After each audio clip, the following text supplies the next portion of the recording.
Hello everyone and welcome back to another podcast video on how white feminism language helps women of color.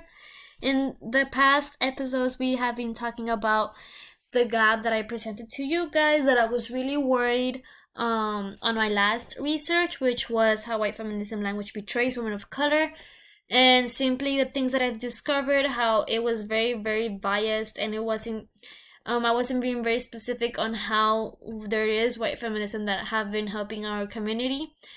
And today and in the next episode, after that one, I showed you guys an observation I did with a young female, and we concluded that seeing one video portraying a negative image on white feminism can dictate the rest of the way we see white feminism.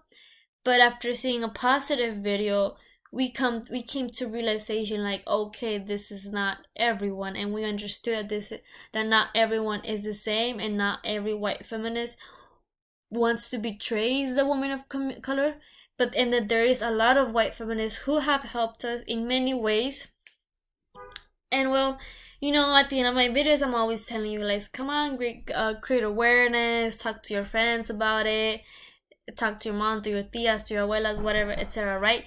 But I never get to tell you guys how to do it specifically, and like what to look for and how to talk to. And like I've said before, like, you don't have to bring up this topic in every conversation with your friends. Just if you have the opportunity, or like if they start talking about the topic, that's what I mean. Like, okay, like, mention this that you guys have been hearing with me, and mention what you know.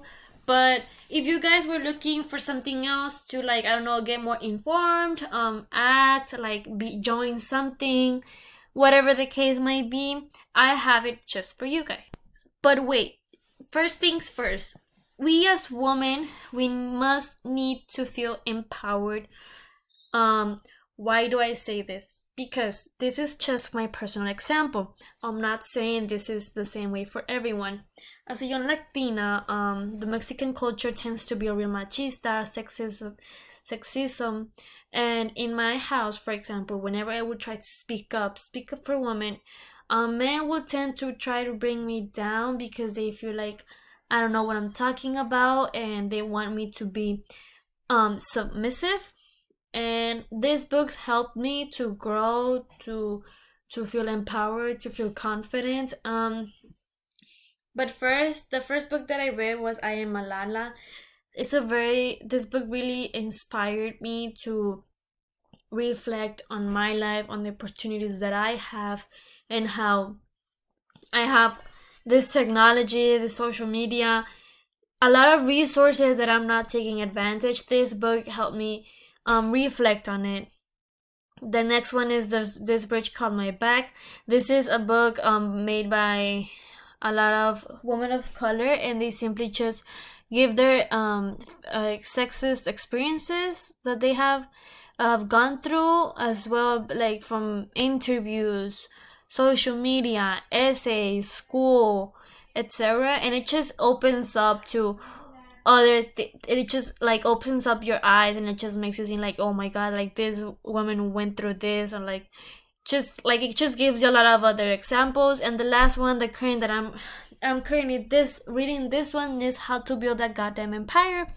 This book just it's a lot about motivation as a woman, and it talks about the obstacles that might come in the way and how to overcome them.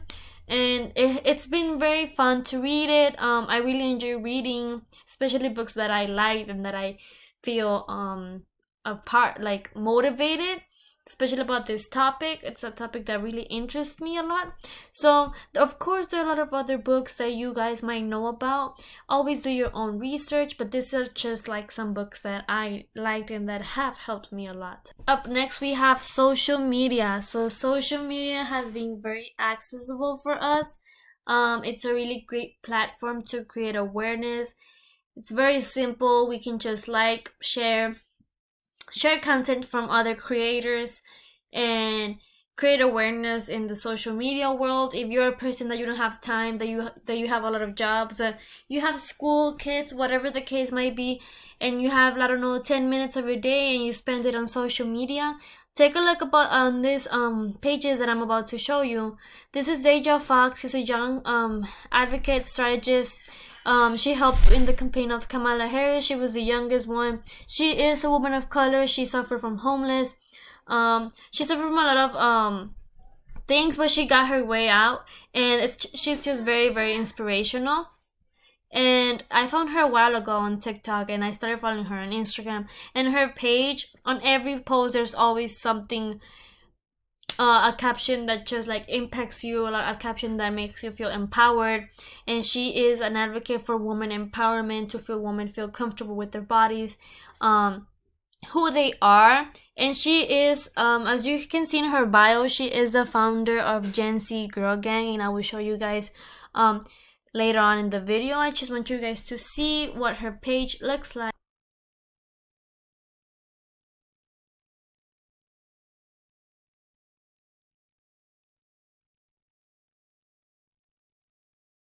This is the Gen Z Girl Gang. Dija Fox is the founder of this page. They create podcasts, blogs, videos. They bring a lot of other guests like professors, politicians. It is very diverse. A lot of women get to speak in these videos, and they also provide with information, what is happening in society, like what's been going on with the government. They talk mainly about like human rights, equality, racism, feminism. Feminism is their main topic among others. And as you can see right here, these are the guests they bring. They brought her for Black History Month. And on their page, they have a website in which you can apply to be a part of their crew. You get to know them, you get to be in videos, podcasts with them, and it's just simply like an extra club, if you may like consider it that way, or like an extra, like other friends as well, and just extra information that are, it's more accessible to someone. I believe podcasts and videos are very accessible to everyone, more than just like googling things and like it could be fake or whatever the case might be. Up next, we have the Girl in the Government podcast. This podcast is focuses a lot on explaining how the government works. It's founded by two young girls. They talk a lot about how politics is so difficult, because that's the purpose of it. Like people don't want other people to understand how the government works, so they try to explain. They also bring guests from a lot of politicians, professors, and I believe some senators, or like for some House representatives. I believe there was one of them in their podcast. And they also have another one, which is Girl in the Gov, which is their own personal Instagram account, which they also give more information besides this one.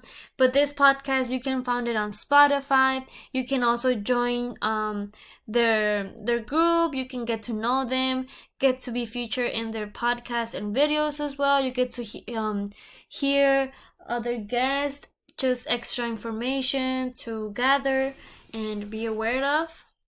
So, since we're talking about social media, I want to talk about the power of sharing on social media. Most of the times, at least for me, I believe that whenever I share something regarding the Black Lives Matter, feminism, human rights, gay rights, etc., whatever the case may be, I feel like not a lot of people pay attention to it. Like, I feel like they just go through my stories. But there have been like a few friends reach out to me, like, just start a conversation about it. So that's how I found out that people actually do pay attention. And I want to encourage you guys that this is a very easy way to practice creating awareness and spreading awareness on this topic, by simply following these accounts. I'm sure there are a lot of other ones, but these are the ones that I found and that I've been following for a while, and they have helped me. And hashtags are also a great resource to use. You can simply just type hashtag woman empowerment, hashtag feminism, follow them, and your feed will start to get filled with related topics like this. Giving a like is very impactful. As a business owner, I know how impactful a like can be, and you can just follow these small accounts, like them, share on your stories, and this is a very easy way to create awareness. And well, this is the end, guys. Hopefully you guys liked the resources and examples that I gave you. There are a lot of other resources. You guys can do your own research. But I thought these were like the most simplest and easiest and accessible for everyone to make by simply following, sharing, using your social media platforms, and reading books is very, very important. I hope you guys like this episode. And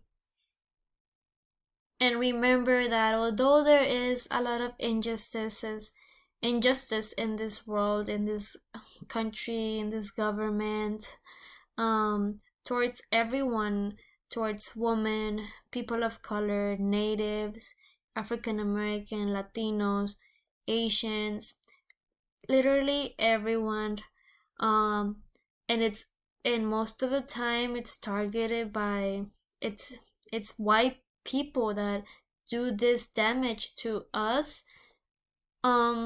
It's not most of the time, it's all the time, statistically proven, and we've seen it in the news. Don't let this, guys, affect the way you see white people, and in this case white feminism. We have to understand that there's mean people, horrible people in this planet, but not everyone is the same. White feminism has helped a lot to our community, and that's why it's very, very important to create awareness by sharing, following accounts, gathering information, reading books, sharing, I don't know, this with a friend, with your girlfriend, boyfriend, whatever, whoever it is. Join clubs. There's a lot of clubs in our schools. If you attend a university, try to find a club that can help you grow in this topic, or you can even create your own. But yes, this is the last message from me to you guys, and hope everyone is safe.